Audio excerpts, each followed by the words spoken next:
Në kuadër të investimeve të reja infrastrukturore në qytetin e Vlorës, por dhe atyre të realizuara gjatë viteve të fundit, konstatohet se një pjesë e konsiderueshme e shtyllave të ndriçimit rrugor janë dëmtuar.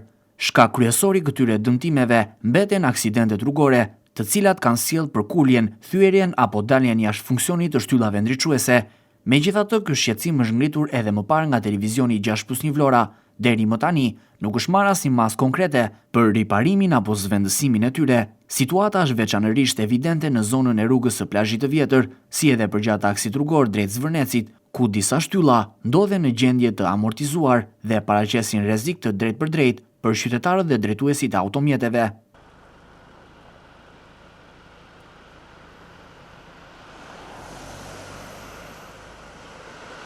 Sektori përgjegjës për ndriçimin rrugor nuk ka ndërmarrë ende asnjë masë për sistemimin e shtyllave të dëmtuara apo zvendësimin e tyre me të reja, ndërkohë kërkohet që Bashkia e Vlorës të marrë masa më të repta, duke vendosur gjoba ndaj drejtuesve të automjeteve që dëmtojnë shtyllat e ndriçimit në mënyrë që dëmi i shkaktuar të paguhet dhe infrastruktura publike të mbrohet.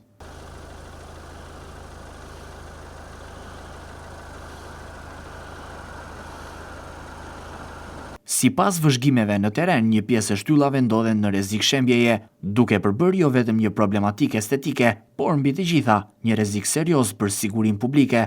Banorët e zonave të prekura, por edhe drejtuesit e automjeteve, kërkojnë ndërhyrje të menjëhershme nga institucionet përgjegjëse për të shmangur aksidente të mundshme dhe për të garantuar ndriçim normal në rrugët e qytetit.